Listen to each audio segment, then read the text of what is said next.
नमस्कार श्रोता मित्रों, स्वागत है आपका मेरे YouTube चैनल रश्मि की दुनिया में। आज हम एक और विषय के असाइनमेंट के बारे में विवेचना करेंगे, जो है मध्यकालीन भारतीय साहित्य एवं संस्कृति।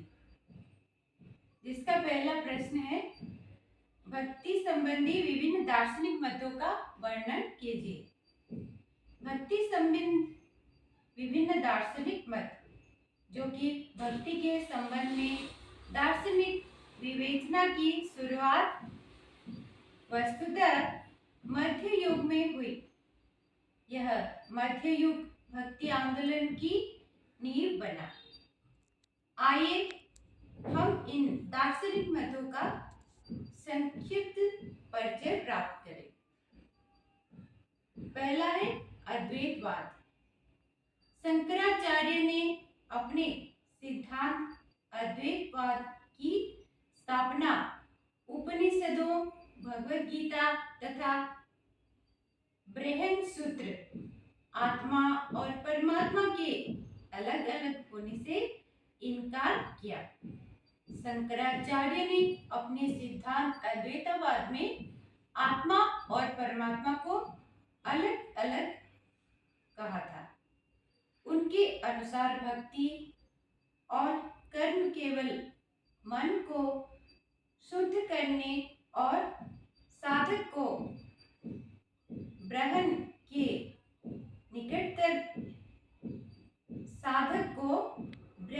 निकटतर ले जाने का उपाय मात्र है। उन्होंने क्या कहा था? मन को शुद्ध करने के लिए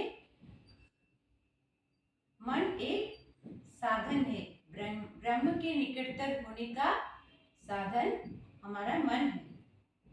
यदि मनुष्य चेतना के उस उच्च स्तर पर पहुंचना चाहता है जो सच्चे ज्ञान का स्तर है, तो उसे इंद्रियों और मस्तिष्क पर पूर्णतः नियंत्रण होना आवश्यक है।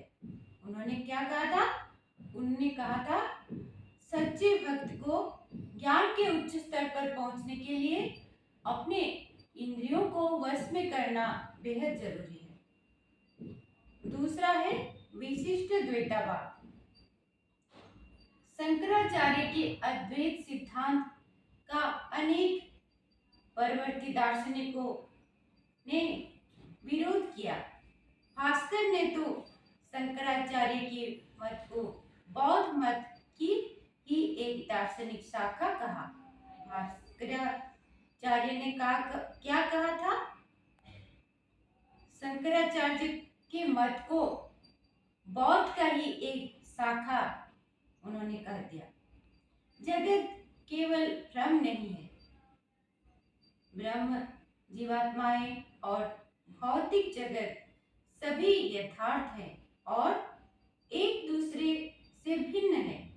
ब्रह्म और जीवात्माएं सभी अलग अलग है, सब एक दूसरे से भिन्न है।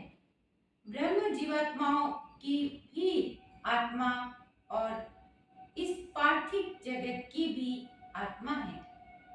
ब्रह्म जीवात्माओं की और इस पार्थिव जगत की भी एक आत्मा है। रामानुज का मत विशिष्ट द्वैतवाद के नाम से जाना जाता है। किसका मत विशिष्ट द्वैतवाद के नाम से जाना जाता है? रामानुज। उन्होंने यहाँ तक कहा था कि ईश्वर की भक्ति के लिए किसी पुरोहित वर्ग की जरूरत नहीं है। उन्होंने क्या कहा था? ईश्वर की भक्ति के लिए किसी पुरोहित की जरूरत नहीं। अपने मन से सच्ची श्रद्धा और भक्ति को ईश्वर खुद अपने हृदय में स्थान देते हैं। तीसरा है द्वैतवाद। द्वैतवाद रामानुज की ही तरह निम्बार्क ने शंकराचार्य से भिन्न मत प्रस्तुत किया। उनका दार्शनिक मत द्वैताद्वैतवाद के नाम से जाना जाता है। उनका मत को क्या कहते हैं? द्वैताद्वैतवाद।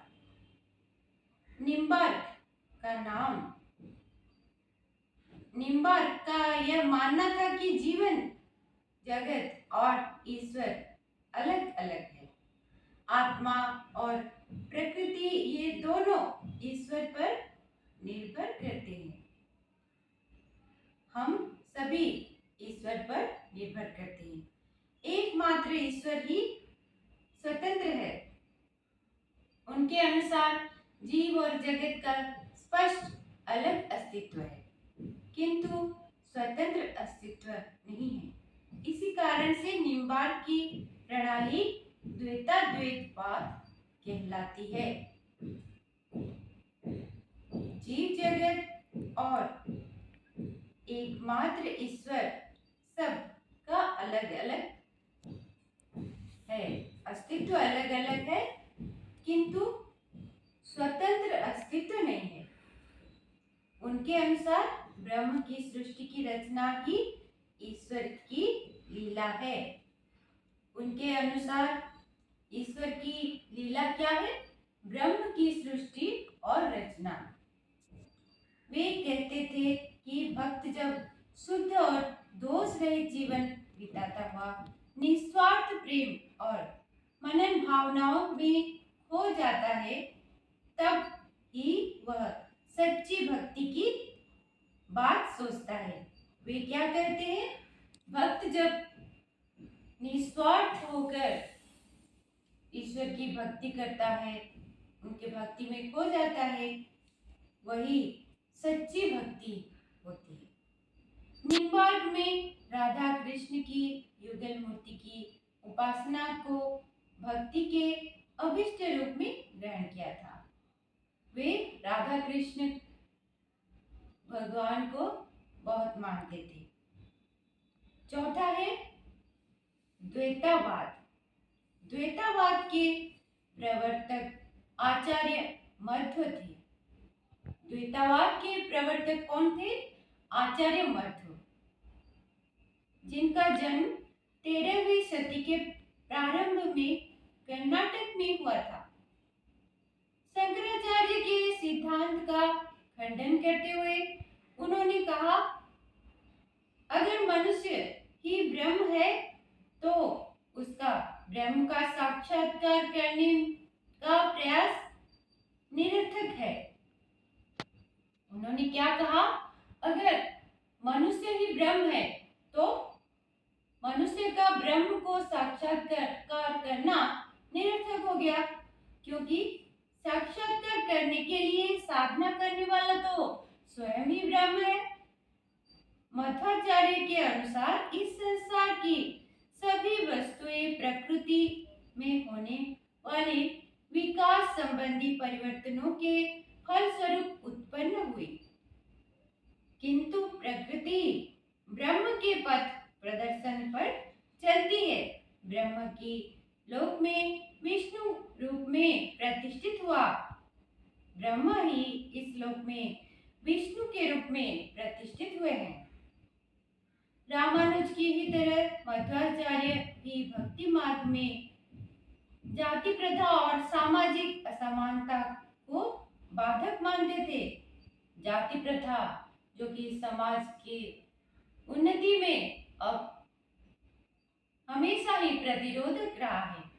वे कहते थे विष्णु की भक्ति करने की से नहीं रोक सकते, हम किसी को भी विष्णु भगवान की भक्ति करने के लिए रोक नहीं सकते। पांचवा है शुद्ध द्वैतावाद। शुद्ध द्वैतावाद के प्रवर्तक वल्लभाचार्य थे। उन्होंने माया के आंकलन शुद्ध अद्वैत का मत रखा। उनके अनुसार यह ब्रह्मांड ब्रह्म से उसी तरह प्रकट हुआ है जिस तरह अग्नि से चिंगारियां प्रकट हुई है। वल्लभाचार्य के मत के अनुसार हमारे ब्रह्मांड की सृष्टि उसी तरह हुई है जिस तरह अग्नि से चिंगारियां प्रकट हुई है।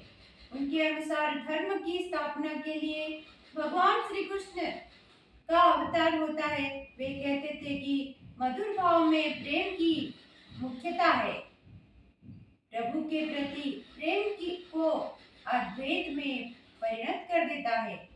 प्रभु को प्रेम करने की जो भावना होती है वो ही हमें अद्वैत भक्ति में परिवर्तन कर देता है। आशा करती हूँ आपको इससे BHDG 175 सब्जेक्ट के असाइनमेंट में जरूर कुछ मदद मिला होगा। धन्यवाद श्रोता मित्रों।